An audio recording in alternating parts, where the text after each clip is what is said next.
Hello, Heather Moore, Dementia Outreach Specialist for the Alzheimer's and Dementia Alliance of Wisconsin. I am back today to discuss with you the 5 S's when it comes to looking at the type of environment we should be providing for our loved one that has a diagnosis of Alzheimer's disease or related dementia. I'm just going to review with you the 5 S's, which are simplify, structure, socialization, safety, and support. I've already discussed simplifying, structure, and socialization. So today we're going to focus on safety. Now, know that anyone that has a diagnosis with Alzheimer's disease or related dementia, that it can affect their own safety, whether it is in the home or in a facility. Different ways that can affect them is when they have that diagnosis, it can affect their judgment, which means they might not make the right decisions, not knowing what is right or what is wrong. They may forget to use or how to use, I should say, certain household items. So this is why it's important to look at the safety in our home, but also if it's in a facility, they may forget how to use the bathroom properly. So these are things that we're going to talk about. It can also affect their sense of time and place. They may easily get lost. You may start to notice more wandering because they are not familiar with the time or place, or things just do not look familiar to them anymore. Dementia can also affect their behaviors. You may see an increase in confusion, and they may be more easily confused. They may become more suspicious, or they may become even more fearful of things. It can also affect them physically. So you may notice trouble with their balance or their gait. And also it can affect their senses. Some things may not taste the same as what they used to. They may have more sensitivity to temperature. It may be a warm day out, but they're still cold, so their body's not regulating the temperatures properly. They may have changes in hearing and vision, and also changes in their depth perception. So these are some things that dementia can affect, which can affect how safe they are in their own environment. So for us, what we can do is we can start looking at areas in the home or even in facilities to make sure that it is a safe environment for them. Some of the areas that we're going to talk about today are bathrooms, the kitchen, bedrooms, garage, basements, workspaces, doorways, entryways, stairwells, whether it's inside or outside, and also outdoor areas. So when we start talking about the bathrooms, one thing that we need to think about is the actual space itself. We want to make sure that it's warm. Again, going back to sometimes they cannot regulate their body temperature. So we want to make sure that that bathroom space is warm for them, especially when they're going to be taking a shower or a bath. We want to remove any chemicals or cleaners, or they need to be locked up. They may mistake them for something that they can actually drink. So this is important to remove any type of chemicals or cleaners. You want to avoid any type of slippery surfaces or excessive amounts of throw rugs in the bathroom. That causes a change in the flooring pattern, and it can also become a trip hazard. Colors of surfaces and the decor in your bathroom. So when I talk about the colors of the surfaces, it might actually be the fact that the toilet blends in with the floor. So if you have a cream colored floor and your toilet is kind of a whiter cream color, your walls are white, everything can kind of blend together, which can make it difficult for them to actually locate the toilet. I've had families that have actually invested in red toilet seats. You can find them on Amazon, the Alzheimer's store, and color is something that draws their eyes in. So maybe having to change some decor color for especially like the toilet for them to be able to locate it, that's something that you might have to consider. Any type of clutter, you want to remove that. If your loved one is having issues with finding that toilet again and using other objects or other items in your bathroom, those are things that you might want to remove. Also, regulate the temperatures of the water. There are water control valves that can control how hot the water gets. This is something that you should probably do in all different areas of a house where there are water sources. Bath equipment. You may have to install grab bars in the shower or by the toilet. They may need a bedside commode because maybe at night it's too hard for them to get to the bathroom.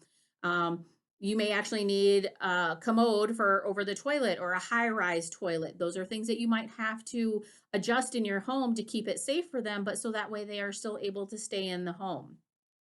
And any medications. Medications, some people have them in their kitchen, some people have them in their bedrooms and their bathrooms. Any type of medications need to be locked up and secured. They may not know what the medication is and they may ingest more than one medication. So keeping them in pill boxes, but keeping them locked up and secure is important. So those are some areas in the bathroom, things that you can do to make that more of a safe environment. Now, when we're talking about the bedrooms, some simple adjustments might be looking at the height of the bed. Is it easy for your loved one to get in and out of the bed? If they tend to wander or wake up in the middle of the night and just cannot sleep, so they will go through the house. And when I say wander, I don't necessarily mean outside. You may want to have some type of a movement monitor on the bed, or they have floor mats that you can put next to the bed, or you can put an alarm or monitor up above the doorway when they're leaving the bedroom. Again, remove any type of clutter, extra things, extra furniture. You want to watch for things that have sharp edges on them. So if you have a end table or anything in your bedroom, make sure it's a little bit further away from the bed, because if they would fall out of bed, you do not want them to hurt themselves. Also, make sure the windows are secure and safe. I'm not saying you have to put safety locks or anything on your windows at this point, but yet there may come a time where they know that that's a way to get outside. So you want to make sure you have windows that are safe and secure, and you may have to actually provide some additional security locks on them if they would tend to wander out. Now, in the kitchen area, you want to make sure that you are removing and locking up any type of chemicals, cleaning supplies. I know many people leave their cleaning supplies underneath the kitchen sink. You will find that the child-proof safety locks are very secure. Outlets, plugins, you might want to use the child safety plugins and stuff for outlets.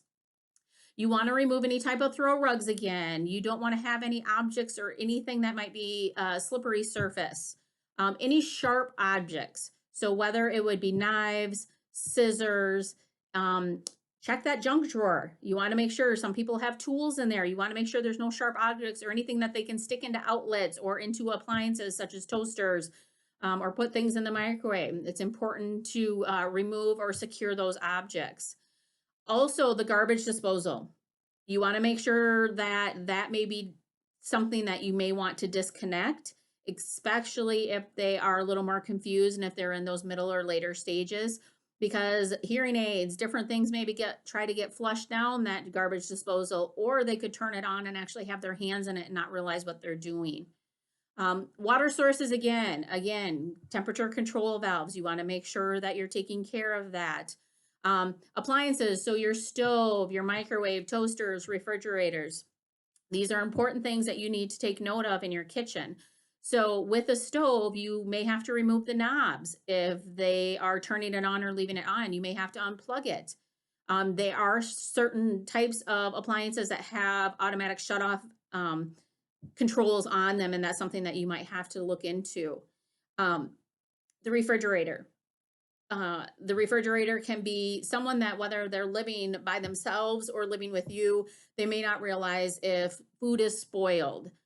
Again, those senses can be affected by dementia. So you want to make sure that you're always doing that refrigerator clean out. Make sure there's always food in there, there's water, but also you just want to make sure that if they are living home alone, that someone is checking regularly for that, because if their senses are affected, they may be eating spoiled, rotten food, and that's not safe for them.